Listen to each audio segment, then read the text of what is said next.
अस्सलामुअलैकुम वरहमतुल्लाहि वबरकातुहू। आज की वीडियो शुरू करने से पहले एक बात ध्यान से सुनिए। इस वीडियो के एंड में मैं आपको बताऊंगा कि तौबा का वो सिंपल तरीका क्या है जो अगर आपने रमज़ान से पहले फॉलो कर लिया तो आप हल्का महसूस करोगे, वरना रमज़ान में भी अंदर का बोझ कम नहीं होगा। इसलिए इस कहानी को पूरा ज़रूर सुनिए। एक आदमी था जिसका नाम मान लो आमिर था। हर साल रमज़ान आने से कुछ दिन पहले उसके अंदर अजीब सी बेचैनी शुरू हो जाती थी। वो सोशल मीडिया पर रमज़ान के रिमाइंडर्स देखता, मस्जिद में अनाउंसमेंट सुनता, लोग प्लानिंग करते हुए देखता और उसका दिल कहता इस बार सीरियस हो जाऊंगा।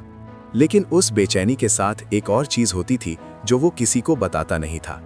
उसे महसूस होता था कि अंदर कहीं कुछ भरा हुआ है, जैसे एक रूम हो जिसमें सालों से सामान जमा हो रहा हो।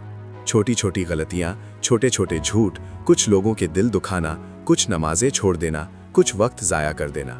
बाहर से सब नॉर्मल था, लेकिन अंदर एक वेट था। रमज़ान आता, वो रोज़ा रखता, तरावीह पढ़ता, कुछ दिन कुरान पढ़ लेता, फिर धीरे धीरे रूटीन वापस नॉर्मल हो जाता। रमज़ान ख़त्म होता और वो फिर वही आदमी बन जाता जो पहले था। एक दिन उसने खुद से सवाल किया कि प्रॉब्लम रमज़ान में है या मुझ में। उस दिन उसने समझा कि रमज़ान एक क्लीन सरफेस पर रंग चढ़ाता है। अगर सरफेस पहले से ही धूल और ग्रीस से भरी हो तो रंग ठीक से नहीं चिपकता। यहीं से डे 2 की असल बात शुरू होती है। रमज़ान से पहले गुनाह हल्के कर लो। लोग समझते हैं कि रमज़ान आएगा तो सब ऑटोमेटिकली साफ हो जाएगा, लेकिन इस्लाम का कॉन्सेप्ट ऑटोमेटिक रीसेट नहीं है। इस्लाम कॉन्शियस रिटर्न का कॉन्सेप्ट देता है। तौबा का मतलब सिर्फ अस्तगफिरुल्लाह कह देना नहीं होता। तौबा का मतलब होता है रुकना, पहचानना, मानना और फिर पलटना। आमिर ने पहली बार अपनी जिंदगी को ऑनेस्टली देखना शुरू किया। उसने नोटिस किया कि उसका सबसे बड़ा इशू गुस्सा है, छोटी बात पर रिएक्ट कर देता है। फिर उसने देखा कि उसका दूसरा इशू टाइम वेस्ट करना है। फिर उसने देखा कि कुछ लोग हैं जिनसे उसने माफ़ी नहीं मांगी। यहाँ एक इम्पॉर्टेंट बात समझ लो, गुनाह सिर्फ अल्लाह के हक का नहीं होता, बंदों के हक का भी होता है।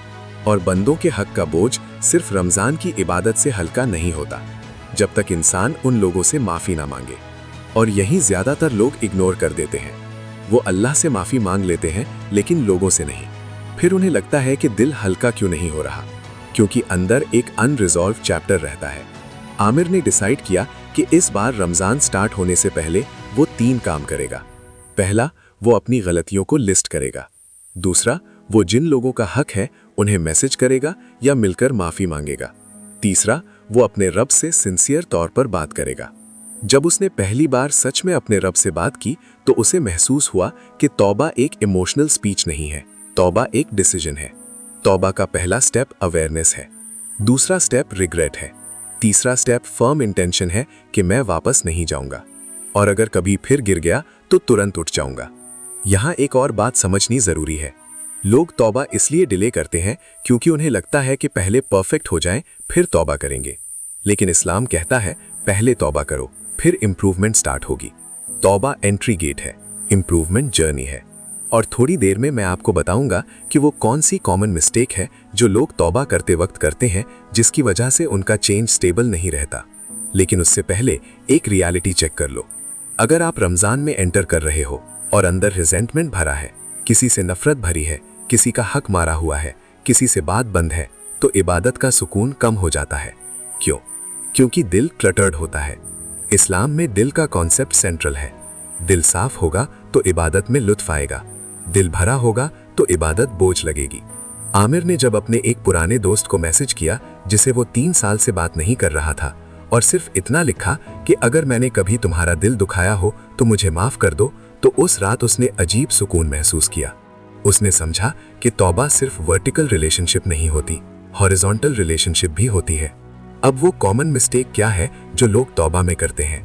वो ये कि वो सिर्फ इमोशन में तौबा करते हैं, स्ट्रक्चर के बिना। वो रो देते हैं, रिग्रेट फील करते हैं, लेकिन कोई सिस्टम सेट नहीं करते। अगर आपको पता है कि आपका इश्यू लेट नाइट स्क्रॉलिंग है तो सिर्फ तौबा काफी नहीं, सिस्टम चेंज करना होगा। अगर आपको पता है कि आपका इश्यू गुस्सा है तो सिर्फ रिग्रेट काफी नहीं, पॉज टेक्निक अडॉप्ट करनी होगी। इस्लाम सिर्फ गिल्ट क्रिएट नहीं करता, इस्लाम डायरेक्शन देता है। तौबा के बाद रिप्लेसमेंट एक्शन जरूरी होता है। गुनाह छोड़ो और उसकी जगह कुछ पॉजिटिव ऐड करो। वरना एम्प्टी स्पेस फिर से पुरानी आदत भर देगी। रमजान से पहले का ये वक्त गोल्डन अपॉर्चुनिटी है। ये प्री ट्रेनिंग फेज है। अगर आप अभी से अपने अंदर के बोझ को हल्का कर दोगे तो रमजान में एंट्री स्मूथ होगी, वरना पहले 10 दिन सिर्फ एडजस्ट करने में निकल जाएंगे। आमिर का रमजान इस बार डिफरेंट था क्योंकि उसने एंट्री से पहले क्लीनिंग की थी। उसने अपने रब से बात की, अपनी गलतियों को माना, लोगों से माफी मांगी और अपने ट्रिगर्स को आइडेंटिफाई किया। इसलिए जब पहला रोजा आया तो उसे भूख कम और क्लैरिटी ज्यादा महसूस हुई। और यही डे 2 का मैसेज है। रमजान से पहले गुनाह हल्के कर लो, तौबा को डिले मत करो, परफेक्ट होने का इंतजार मत करो, बस ऑनेस्ट हो जाओ। आज रात ही अपने आप से बैठकर लिखो कि मैं किस चीज पर रिग्रेट फील करता हूँ। फिर अल्लाह से बात करो सिंपल वर्ड्स में। फिर जिसका हक है उस तक पहुंचने की कोशिश करो। ये स्टेप अनकंफर्टेबल होगा लेकिन पावरफुल होगा। अगर आप चाहते हो कि इस बार रमजान सिर्फ रूटीन ना हो बल्कि रियल रीसेट हो तो एंट्री क्लीन रखो। कमेंट में लिखो कि आप कौन सी एक चीज है जिसे आप रमजान से पहले क्लियर करना चाहते हो। अगली वीडियो में हम बात करेंगे कि रमजान को वेस्ट करने वाले लोग कौन होते हैं और कैसे आप उनमें शामिल होने से बच सकते हो।